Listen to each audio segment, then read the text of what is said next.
Greetings aspirants, welcome to Narayana IAS. This is Karthik Moni. I'm here for daily news analysis. For today's session, I have picked up 5 important articles from Hindu as well as Indian Express. The first article is from Indian Express regarding the recent South Africa's allegation against Israel regarding the genocide issue. Right? Second article is related to the India-Bangladesh relationship. So recently the Prime Minister's election concluded, and because of this political shift, India is facing some dilemma in terms of foreign policy that we are going to discuss. And third article is from Indian Express regarding the recent Assam, the welfare scheme introduced by the Assam. So the problem is that they came up with the condition of having limited number of children. So this is problematic in nature that we are going to discuss. And fourth article is about the recent government intervention to ensure the quality of the medicines. And finally, we are going to discuss a very important article related to the issues surrounding the implementation of GM mustard. Coming to the first article, we are going to discuss the recent allegation or petition filed by the South Africa against Israel regarding the genocide issue, right? So this is very important exam point of view. We have to know and we have to think from the perspective of the role of international law. So role of international law in preventing such war crimes and violations. So that we have to know, and also we have to know what are the conventions which we have and what is the role of such convention in preventing such war crimes that we have to know. So apart from that prelims point of view, we can also think from the point of view of institution. So we have to know about what are the provisions which we have related to International Court of Justice and what are its functions that we have to know, right? We also had a previous year question in 2019 regarding the issues related to the UNESCO, regarding specifically related to the funding issues and withdrawal of funding by the United States. So functioning of the international institutions such as UNESCO, ICJ are very important. So we can expect similar questions on this line. So that's why we are discussing this article. So coming to the context, recently South Africa filed a petition against the Israel for committing genocide against Palestine, and also requested the United Nations top institution, that is International Court of Justice, to end this country's military intervention, Israel's military intervention against Hamas. So this is the context of this. So from this context, we have to know about the issues related to the recent Israel-Hamas conflict. That is on one side, and also we have to think from the perspective of role of international conventions and international statutes in preventing such war crimes and violations, right? So now we have to know about the brief and crisp history about the relationship between the South Africa and Palestine. So only then we can able to understand why South Africa is rising against Israel, that we can able to understand, right? So they are having a historical ties. Yes, the current the party, the African National Congress and Palestine Liberation Organization used to have a deep relationship in the past. Apart from that, the leader Nelson Mandela itself explained that the apartheid movement and the movement which is happening in the Palestine has to be seen as a similar thing. So right for self-determination, both of them has to be seen from the perspective of right for self-determination. So here he wanted to equate both as the struggle for equal rights and for discrimination, especially in South Africa, and for discrimination against the blacks. So this is the brief history about the relationship between South Africa and Palestine, right? Now we have to know about the idea behind the word genocide, because then only we can able to understand whether this particular conflict can be equated or can be seen as genocide, right? So any of the following acts committed with the intent to destroy in whole or in parts a national, ethical and racial or religious group, such as killing a member of a group, causing serious body or mental harm to the members of the group, and deliberately inflicting on the group conditions of life calculated to bring about its physical destruction in whole or part. So this is very important, and also this is very relatable to this Israel-Hamas conflict. Yes, deliberately inflicting on the group conditions of life, calculating to bring about its physical destruction. Yes, it is evident from the Israel-Hamas conflict, and apart from that, imposing measures intended to prevent birth within the group and forcibly transferring the children. This is also very important, right? These two areas or 2 points are very important, and we have to relate these two with the current conflict. Then only we can able to understand whether this particular conflict can be seen as a genocide, right? Next, we have to know about the recent the South Africa's allegations, right? So first, the issue of occupation. So the allegation posed by the South Africa is not only for the genocide. We have to understood from the point of occupation as well, right? So here we have to know about what is mean by the word occupation and how the territory under occupation has to be regulated. These two has to be known. In this aspect, we can able to find the violations made by the Israel. Yes, there are some conventions which defines the occupation. Yes, we have Statute of International Court of Justice and Hague Convention 1909 on belligerent occupation, and also 4th Geneva Convention 1949 on civilian protection. So these are some of the conventions which explicitly defines the occupation. Yes, what is mean by occupation, right? Effective control by a power over a territory to which the power has no sovereign title. Yes, in Gaza and also in the West Bank, the Israel doesn't have any sovereign title. Yes, they are having effective control.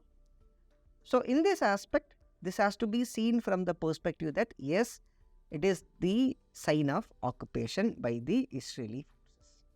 Then second thing we have to know that the international law is instrument in regulating the relationship between the occupied people and the occupant power, right? So very important, whenever any territory is under occupation by any power, then in regulating the particular territory, the international law will prevail. So in this aspect also, there is a violation. Yes, Israel is violating the International Convention of Statute of ICJ and Hague Convention and 4th Geneva Convention of 1940, right? This is also one dimension that we have to know. And apart from that, like whether this particular incident has to be seen as an instance of genocide, that we have to know. For that, we have to know the data mentioned by the reliable institutions. Yes, UN data. Around 7,800 children died because of this conflict, and UNICEF is describing this event as a graveyard of children and Israel's attack on it as a war on children. Yes, in the genocide, in defining the genocide, any action against children is also considered as genocide. So yes, it is evident. And second data, according to the Red Cross, the forced evacuation of the Palestinians in Gaza from their homes is seen as permanent, as around 3,55,000 or around 60% of the total Palestinian house have been destroyed and damaged. Yes, physical destruction is happening, evacuation is happening, and also the number is very high, 60%. Yes, this data is reliable because it is from the Red Cross. And apart from that, the displacement of the people are seeking shelters in the United Nations Relief Work Agency for Palestinian refugees. And also the problem is that the Israel is causing damage or attacking those refugee camps as well. So this is also an important area or event that we have to highlight. And also, according to the World Health Organization, around 93% of the Palestinians in Gaza is facing the crisis, the crisis of hunger, and there is a problem of insufficient food and high level of malnutrition. Look at the number, 93%. So around 60% of the Palestinian homes were destroyed and most of them are migrated, and also around 93% are suffering from hunger and malnutrition. And finally, Israel has also targeted the infrastructures that are fundamental for the Palestinians' life.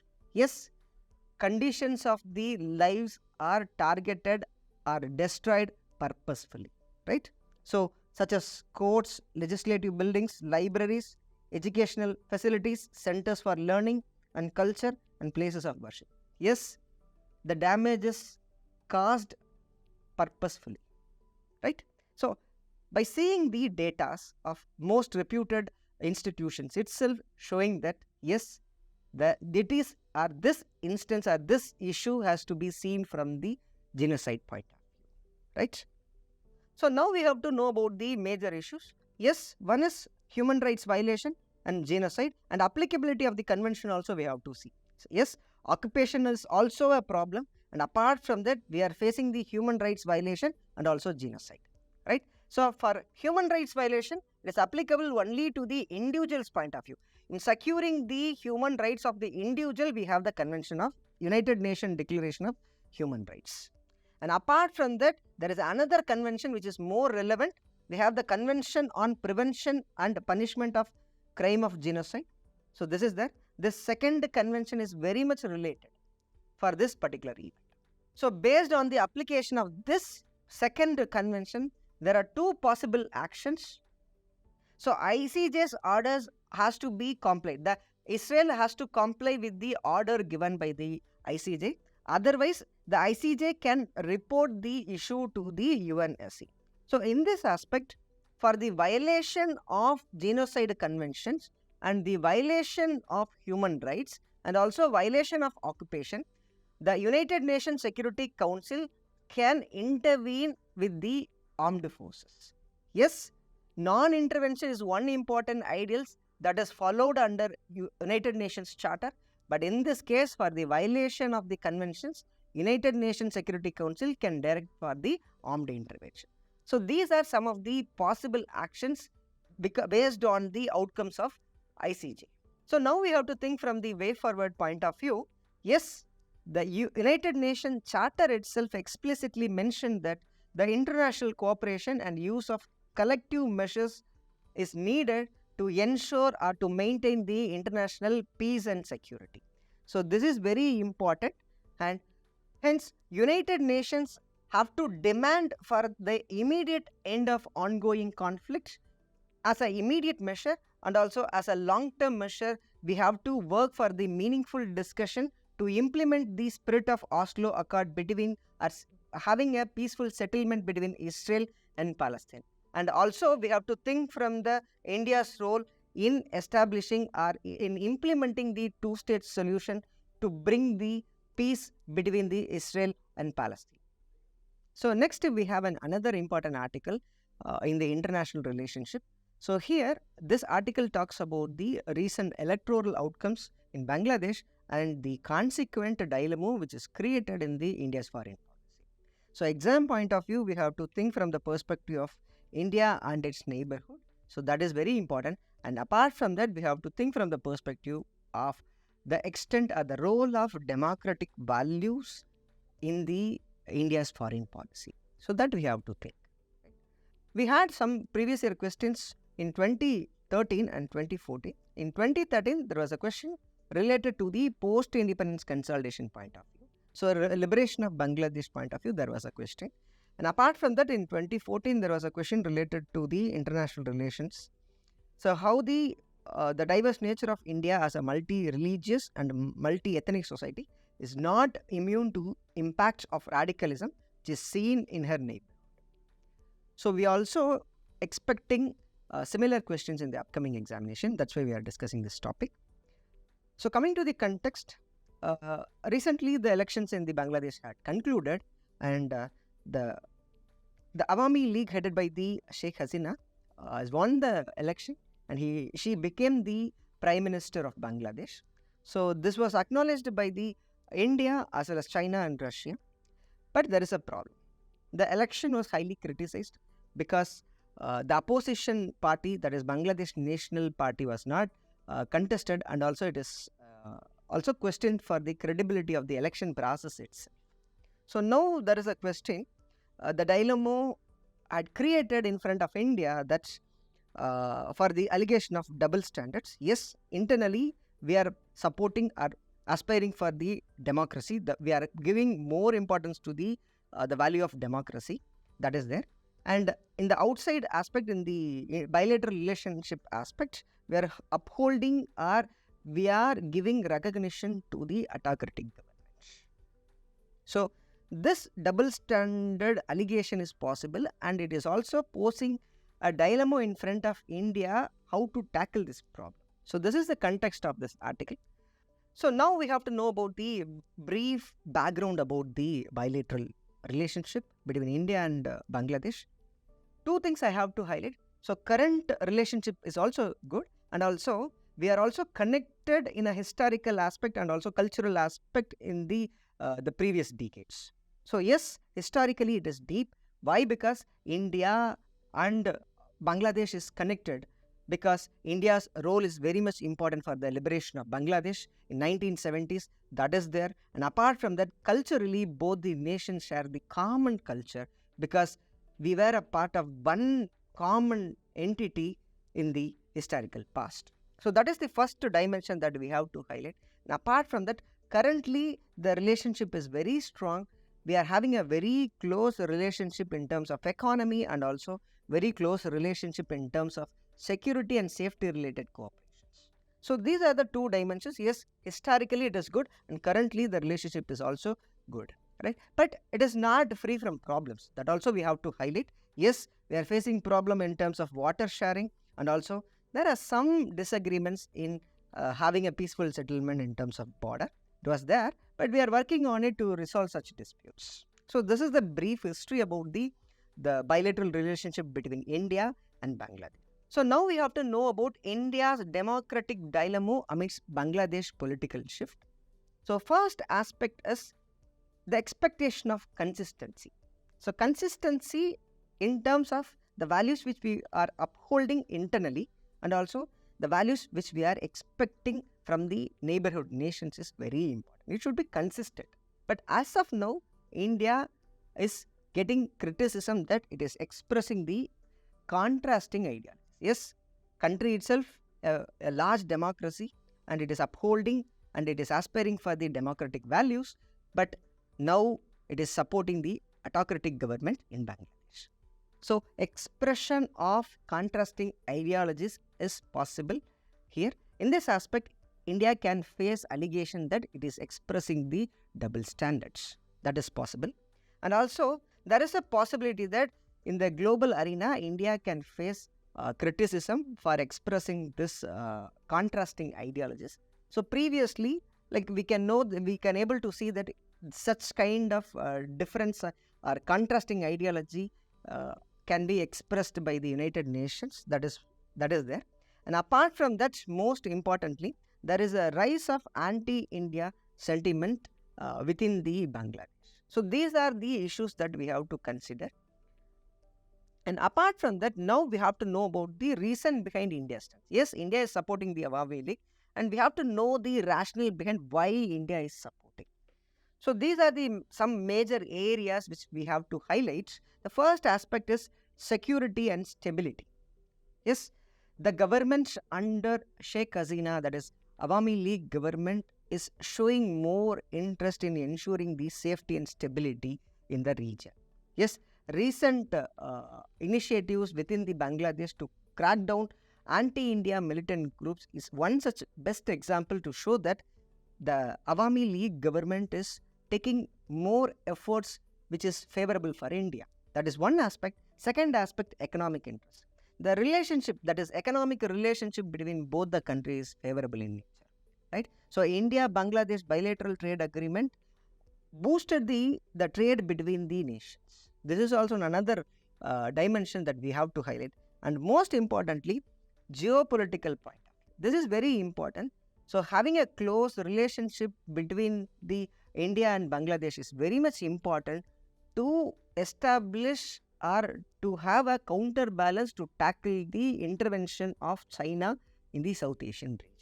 So this is very important. Strategic point of view, India-Bangladesh relationship is very important. And also historical ties. Yes, India's role in the liberation of Bangladesh is inevitable, and we are carrying forward the mutual trust and cooperation right from the liberation itself. That is also there. And finally, border management. Yes, India, both the nations are showing interest to resolve the issues.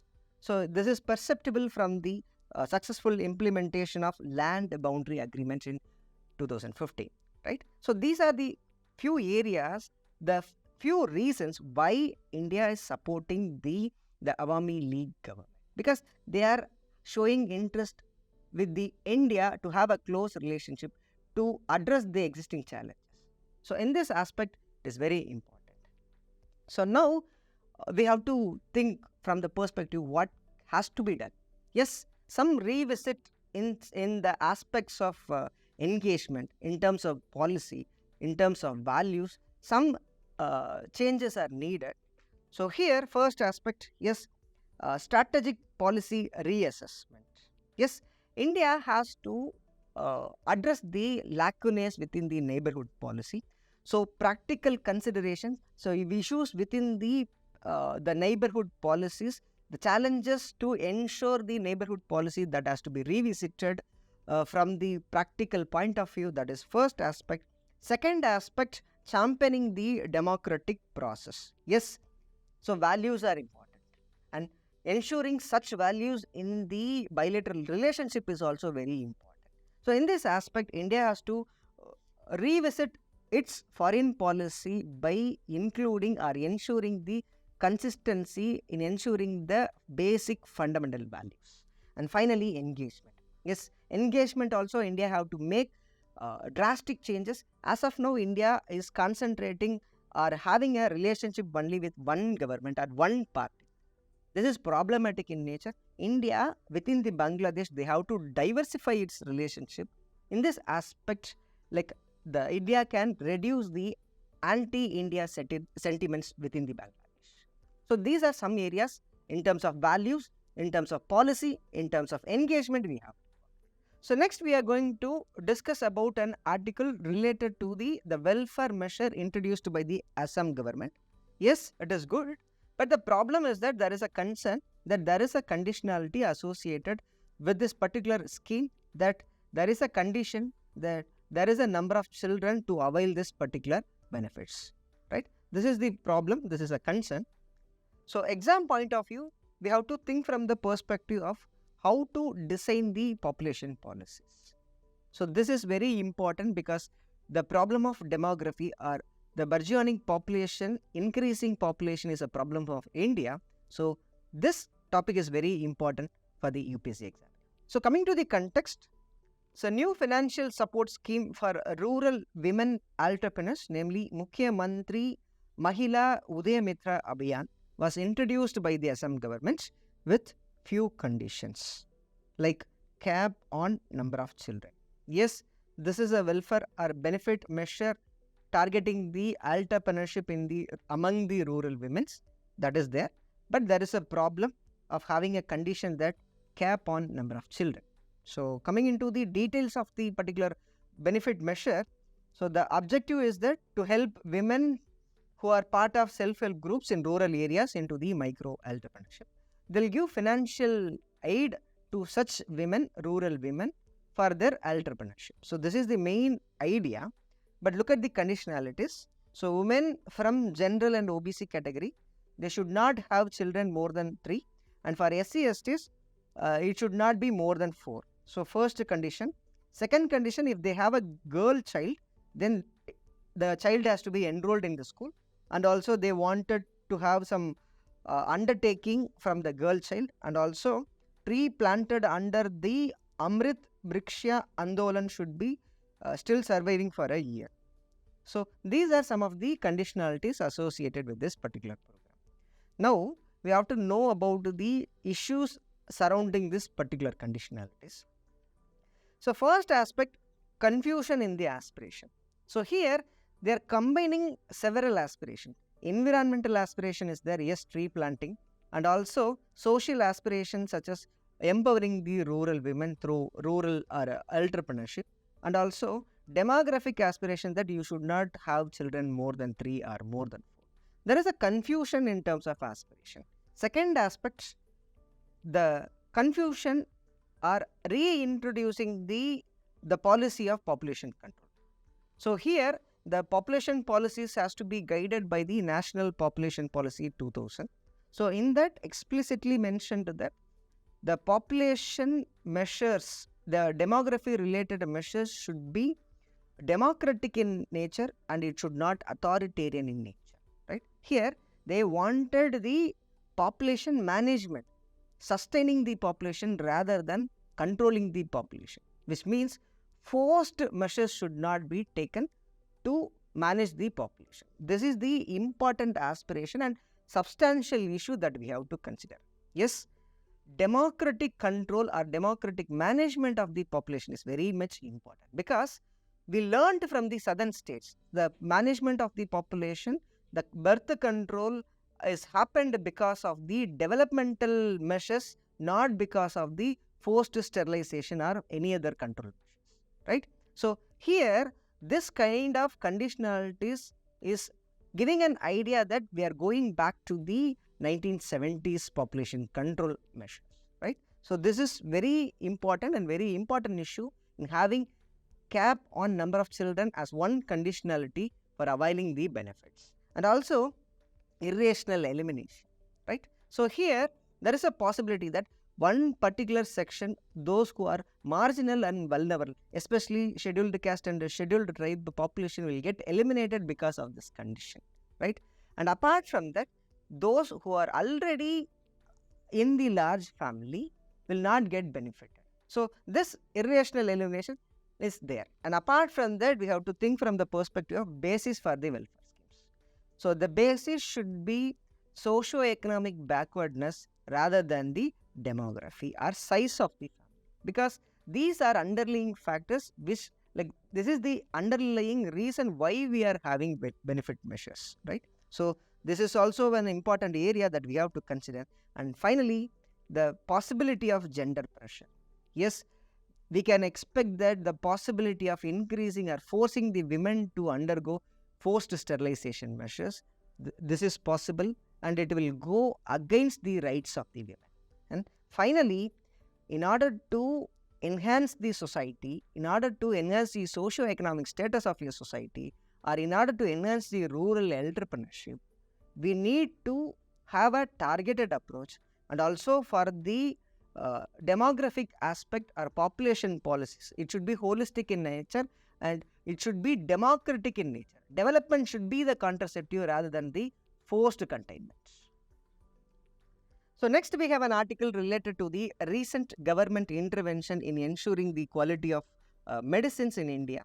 So that is the article. So exam point of view, it is very important. So that too, prelims point of view, we have to know about the recent changes in the Drugs and Cosmetics Act 1940. And apart from that, there is a mention about the Schedule M and also good manufacturing practices. So conceptual aspect, we have to know about these two ideas as well. And apart from that, mains examination, we have to know about the overall problem in the pharmaceutical sector in India. So previously, we had a question in 2013 regarding the fixed dose drug combinations. So we can expect some direct specific question, that is also possible, and also analytical generic question is also possible. So that's why we are discussing this article. Coming to the context, we are facing the problem or issue of substandard drug and also the consequent casualty in India and also other parts of the world. So this is the problem. So recently, India was criticized for the contamination in the cough syrup, that is the contamination of ethylene glycol and diethylene glycol, and it is toxic in nature. Because of this toxic contamination, there are some casualties in India itself. In 2020, in Jammu and Kashmir, there are few casualties, and apart from that, some casualties in Himachal Pradesh as well. And recently, we are facing issue that there are some casualties in Gambia and Uzbekistan. So this is the problem. So the global nations are raising the alert against this problem. So specifically, World Health Organization mentioned and alerted and gave warning to India that we are facing this contamination issue. And apart from that, major regulatory bodies such as United Nations Food and Drug Agency also escalated this issue and make some changes in importing the pharmaceutical products from India. And apart from that, because of this issue, now the government agencies intervene into this picture and made some changes to examine or to increase the quality of the medicines which are produced and exported from India. So this is the context of this article. From this context, we have to know about what are the requirements in the industry as a whole that we have to know. And apart from that, we have to know about the measures taken by the government and also measures which are in need to address the problems which are there in the pharmaceutical sector, right? So now we have to know about the requirements. I have classified the requirements into three sectors. One is basic values and also why it is significant for India and also issues to be addressed, right? So basic values, I have highlighted three words: safety, efficacy and high quality. So these are the prime values that has to be ensured from the sector, because safety is very important. Because for example, if a company is manufacturing any drug which is having a side effect, then it is not safe. And in terms of efficacy, for example, if any drug is produced but it is not treating the disease in an effective manner, then it is also a problem. And finally, I mentioned the word high quality. So here, yes, safety will also come into picture, efficacy also will come into picture, but here apart from that, I want to add the problem of contamination. Yes, with the contamination, safety and efficacy is also possible. So in this case, the current problem, the contamination is toxic in nature. So considering this aspect as well, the pharmaceutical sectors and manufacturing industries who are producing drugs have to ensure these three values. Now we have to know why is it significant in India, why India have to ensure these three values in a priority basis, right? Because India is known for the largest pharmaceutical sector in India. Yes, in terms of production also, the volume is very high, and also in terms of export also, the export is very high, the volume is very high, right? Production is very high and export is also very high. So in these aspects, the lives will be under threat. If we are exporting, if we are producing substandard drugs, then the lives in terms of the domestic population will also get affected, and also the impact will be affected in the distant regions and other parts of the world as well, because we are exporting such goods to many other nations, especially to poor and underdeveloping or underdeveloped countries, right? So lives are under threat. And second aspect, we have to think from the perspective of generic medicine. Yes, generic medicine is very important because this is the one which is ensuring the economic accessibility of medicines. So right to health, like we have to think from the perspective of rights of the poor people, right? So here, if the quality of the drug is compromised, that too especially if there is any compromise in the quality of the generic medicine, which means the trust on the generic medicines will get affected. So that has to be taken care. And finally, economic point of view also, it is very important, because as we are producing and as we are exporting more, if any issues in terms of quality, which will have a direct implications on the industry as a whole. So these are the three areas which we have to consider. Why is it important for India, right? Now we have to know about the issues that has to be addressed. So these two, that is lapses in the legislation and also regulatory lapses, also very important, because the institutions has to be strengthened by strengthening the legislations. So legislation has to be strict enough, or the loopholes in the legislation has to be addressed in a priority basis to strengthen the institutions, right? So as of now, the regulatory aspect of the pharmaceutical sector is happening in the federal basis. So we have the central institutions, central regulatory bodies, and also we are having the state level regulatory bodies. So totally around 36 regulators are functioning in India. There is a possibility of getting influenced and there is a possibility of getting affected because of the state level institutions, influenced by the manufacturers. There is a possibility. So here this problem has to be addressed. The regulatory lapses has to be addressed by strengthening the legislation. And finally, we have to know about strengthening the institution is also very important, because the functioning of the institution, either the testing laboratories, either the regulatory bodies. For example, we need more testing laboratories, then only we can test more samples from more batches, and also regulatory body also we have to strengthen. Why? Because then only we can do more inspections. Inspections into the manufacturing unit, inspection into the equipments, inspection in the product, that is possible. So, strengthening the institutions in terms of resource, that is human resource capacity, and also budgetary capacity also, that we have to strengthen. So, these are the three areas that I want to highlight in a primary basis and the priority basis to address the problems in the pharmaceutical sector. So, now we have to know about the measures taken and also measures that needs to be taken, right? So, first, the recent revisions. So, as of now, in the article itself mentioned that 5 new category of drugs are included in the Schedule M, right? So, there are some examples, sex hormones are there, steroids are there, and also some other drugs related to radiopharmaceuticals are also there. So, those 5 category drugs were included in the Schedule M. So, now we have to know about what is meant by Schedule M. So, Schedule M is nothing but there will be have some criteria to maintain to ensure the compliance from the manufacturer level, and also ensuring the inspection, and also ensuring the guidelines or updating the guidelines. So, in terms of compliance from the manufacturer, there is one concept called good manufacturing practices strategy. So, we have a guidelines from the World Health Organization. So, the institutions, that are the manufacturers, have to ensure such guidelines, right? This is what we call by the name Schedule M. Some of the drug categories will be placed under the Schedule M.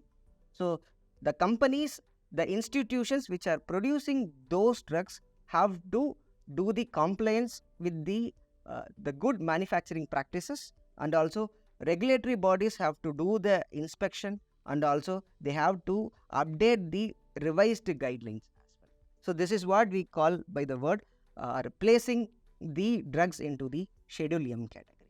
And apart from that, there are new changes in the product quality review, drug product quality review, and also pharmaceutical quality system. So, here we are first aspect we are targeting only the drug, and the second aspect we are targeting the entire industry. The system has to be ensured. So, here the product's quality has to be ensured by inspecting the machineries, office premises, everything will comes under the second aspect, that is pharmaceuticals quality system. And also we have to, there is new changes and upgradations in the quality risk management. So, this is also very much important. And also they made some changes in the qualification and validations of the equipments, and also there is some stringent guidelines to ensure the computerization of the storage system for all drug products.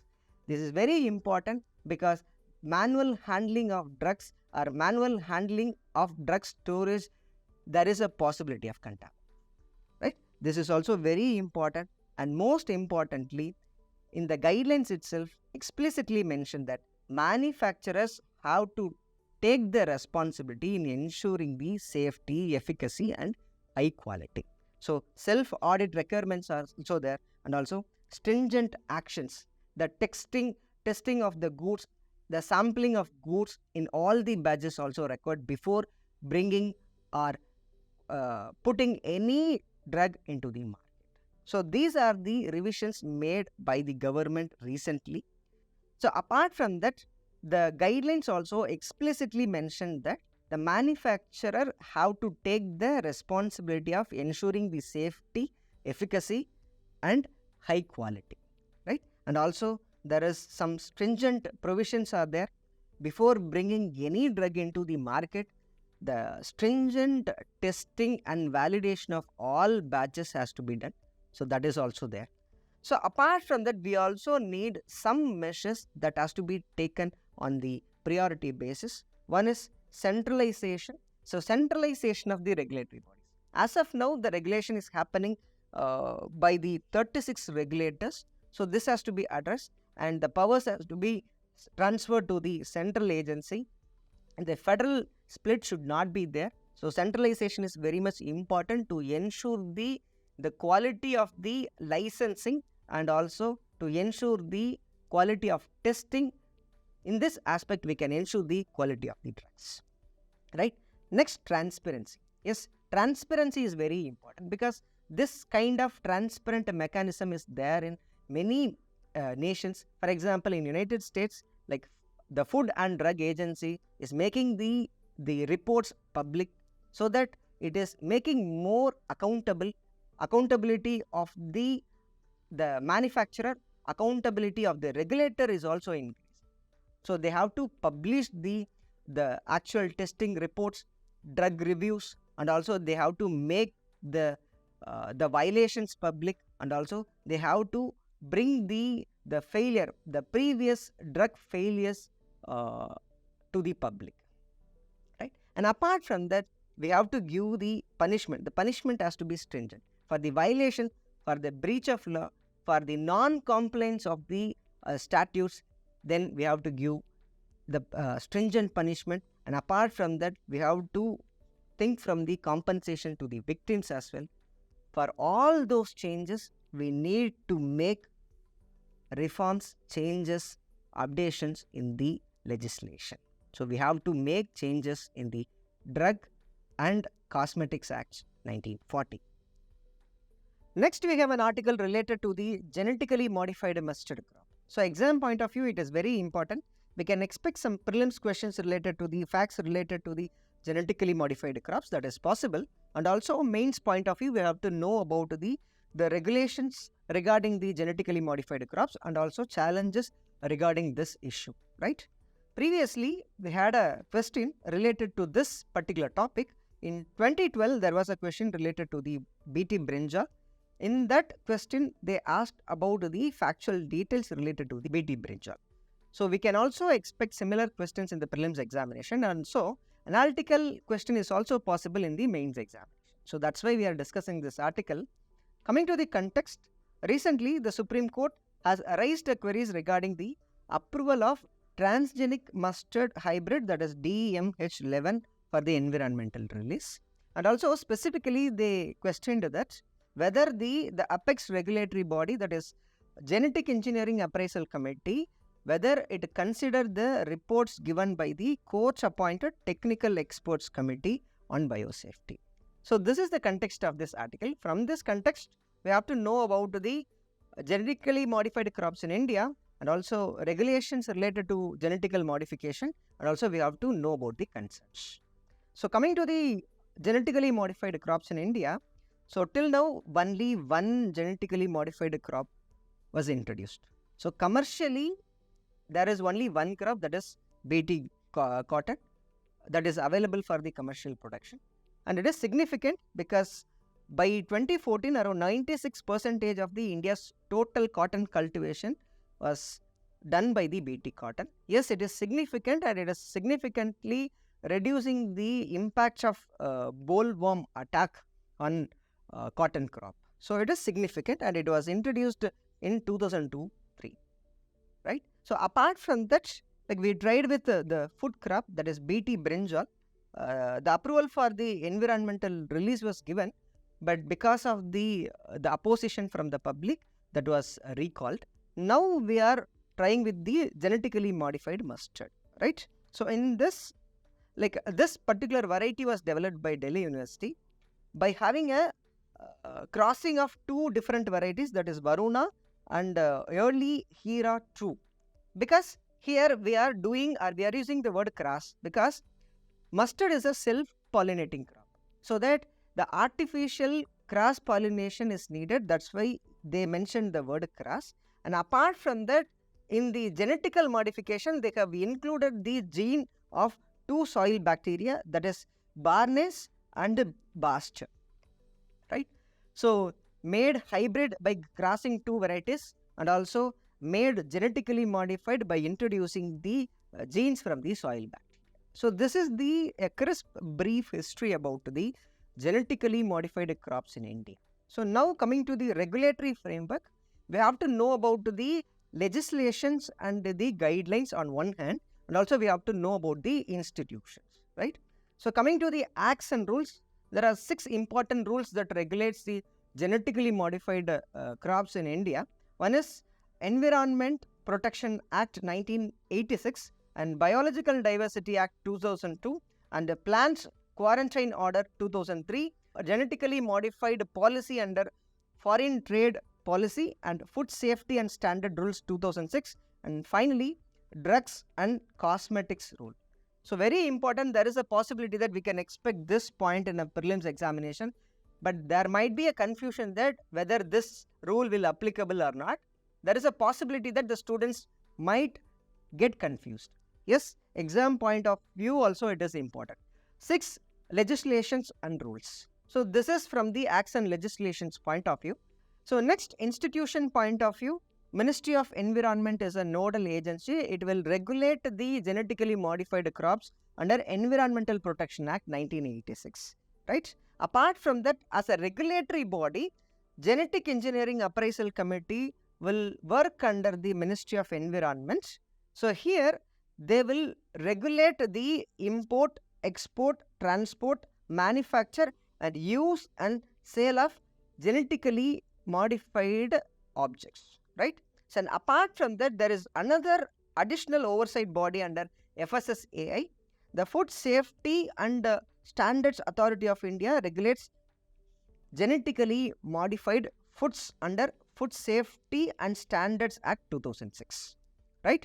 So legislations, Environmental Protection Act is there, Biodiversity Act is there. So these two are major legislations. Institutional point of view, we are having a regulatory body called GEAC. And apart from that, for the genetically modified food crops, the Food Safety and Standard Act 2006 will also apply. So this is related to the regulatory framework in India. So now we have to know about the controversies around the genetically modified mustard. So there are two aspects, very specific issues and also very generic issue. A specific point of view, we have to think from the perspectives of herbicide and the role, the impacts on bee pollination, right? So the bee pollination is very important to sustain the biodiversity. The floral diversity is, in order to conserve the floral diversity, the role of bee population and its role in pollination is very important. So experts are assessing that there is a possibility that this particular variety will impact the bees pollination. That is the first concern which we have to highlight. And apart from that, herbicide tolerance. So irrational use of herbicides is possible, so that there is a possibility of pollution of all natural resources. Land will get polluted, water will also get polluted. So in this aspect, the irrational use of herbicide because of this introduction of this particular crop is possible. So these are two specific issues related to genetically modified mustard crop. And apart from that, in general, genetically modified crop itself having an issue that like there is a possibility of wider impact in the biodiversity. And also, we have to know that the existing understanding in quantifying the impact in which it is creating to the ecology is very limited. And also, with respect to this particular crop, experts are saying that the evaluation regarding the risk is comparatively low. So we have to do more research that to what an extent this particular crop is having an impact to the biodiversity that we have. So these are some of the concerns and controversies around GM mustard crop. Apart from that, we have to know about the issues regarding the recent regulations. So these are the issues. Yes, regulatory lapses are there. Technical expertise advices are not considered, and also independence was not established and transparency was not there. See, yes, the biosafety data for genetically modified mustard remains unavailable. Yes, transparency is not there. So, whatever the document has to be made public, then only the trust on the particular crop will get increased. And also, it will bring more wider debate on this particular topic. So, transparency is missing. And second aspect, lack of independent oversight. So, one aspect, there is an issue with the protocol itself because there is a concern regarding the testing protocols devised by the crop developers. That is one hand. And also on the other hand, the absence of independent health expert in safety committees.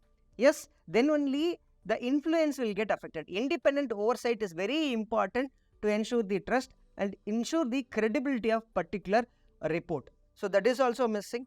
And also inadequacy in biosafety testing. Yes, the technical experts committee highlighted that there is a lapses and inadequacy in the testing. And also, it also calls for the ban of herbicide tolerant crops. So, testing also inadequate, and in the larger point of view, there is a regulatory lapses. Yes, amidst all those issues, the regulatory body failed to consider all those issues in deciding the approval. Now, let's try some of the prelims practice question. So, consider the following statements. The Genetic Engineering Appraisal Committee is a statutory body under Ministry of Agriculture and Farmers Welfare. No, it is not under Ministry of Agriculture and Farmers Welfare. It is under Ministry of Environment. So, first statement is wrong. Second statement, the committee is responsible for the appraisal of proposals related to release of genetically engineered organisms and products into the environment, including environmental field trials. Yes, this is right. So, we are going with the option Bombay. Only the second statement is correct. Yes, answer B is right. Coming to the second question, what are the reasons for the people's resistance to the introduction of genetically modified mustard DMH11 in India? It is tolerant to glyphosate. Yes, this can be a possible reason. It promotes self-pollination. No, it won't promote self-pollination. So, that is the problem which we addressed by crossing the two varieties. So, second statement is wrong. There is an apprehension that consumption of genetically modified mustard oil may have adverse impact on health. Yes, this is also there. There is some concerns that the introduction of DMH11 may have adverse effect on the apiculture. Yes, it is also possible because there is a possibility of irrational use of herbicide. In this aspect, it can pollute the natural resources such as water. In this aspect, it will affect the apiculture, right? So, we are going with the option, the statement 1 is right, 3 is right and 4 is right. So, we are going with the option C. Yes, option C is right. Moving to the third question, consider the following statements. The Convention on Prevention and Punishment of the Crime of Genocide is the first human rights treaty that United Nations has adopted. Yes, it is correct. Factually, it is correct. The United Nations need not observe the non-interference principle against any nation state in the eventuality of proven violation of Genocide Convention. Yes, this is also true. So, both the statements 1 and 2 is right.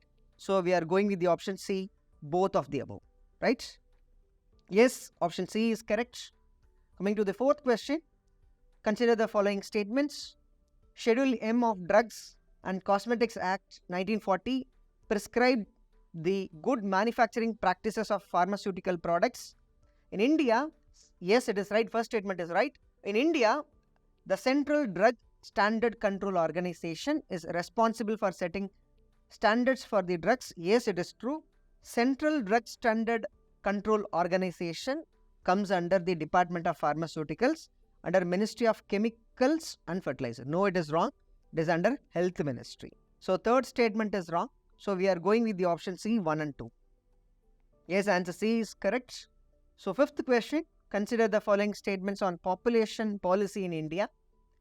India is the first country to start policies to control the population growth in the world. Yes, it is true. Factually, it is correct. India is the first country to come up with the the population policy to control the burgeoning population in India. Yes, first statement is correct. One of the major issue with the present, highlight the word present, family welfare program is that it only encourages the women to undergo surgeries. Only encourages. So there are extreme statements. So this option is wrong. So we are going with the option A, that is one only. Yes, option A is right. Now let's try one mains practice question. Evaluates the impact of Sheikh Hasina's re-election in Bangladesh on India's foreign policy. So we have to evaluate the impacts and discuss how India can reconcile its democratic values with strategic interest in the light of its development. Yes, there are some impacts that we have to evaluate. And second aspect, we have to think about how India have to reshape to include the democratic values amidst this political shift in Bangladesh. Two dimensions. So, 1 and 2. Two dimensions we have to highlight. So, whenever writing the answer, try to have a perfect delineation between the two parts and give equal weightage to the two parts. Right? So, in the introduction, we can briefly give some idea about recent re-election and also the issues surrounding the election. And apart from that, in the body parts, we have to highlight the impacts. So specifically, try to highlight the impact in terms of geopolitical aspect. The impact is very high, right? So, and apart from that, we have to think from the economics point of view and also security dynamics point of view. Because the current relationship, the India's understanding with the Awami League government is comparatively high, and also in this aspect, the current re-election and the election of the Sheikh Hasina as a new Prime Minister have impacts, right? It will, so try to highlight that to an extent it will positively impact India, right? This is the first dimension. In the second part, we have to reconcile the democratic values because the allegations against double standard will be there that we have to taken into account, and it is inevitable for India to ensure consistency for ensuring the domestic values and also considering the same domestic values in the foreign policy as well. So we have to analyze the perceptions and possible criticism such as standoff or allegation of double standards, and also the possibility of seeing India's controversy in the policy dimension itself, and also we have to reorient our neighborhood policy by including those values into the picture to avoid differences and to ensure the consistency. So in this aspect, we have to write the discussion of how India needs to reshape its policy, right? And finally, in the conclusion, so we have to write that we need nuanced approach. Yes, strategic point is so important, and also we have to think from the perspective of international perception on India. So those also important geopolitical point of view, the China's presence and counterbalance of China with Bangladesh is also important. So we need nuanced approach. So we can conclude the answer by highlighting that India needs nuanced approach, need to revisit its policy, and also try to give some possible way forward to address this problem. So this can be a possible conclusion. The end of the discussion. So that's the end of the discussion. Thanks for watching. Do like, share and comment the video, and don't forget to subscribe our channel, and thank you all.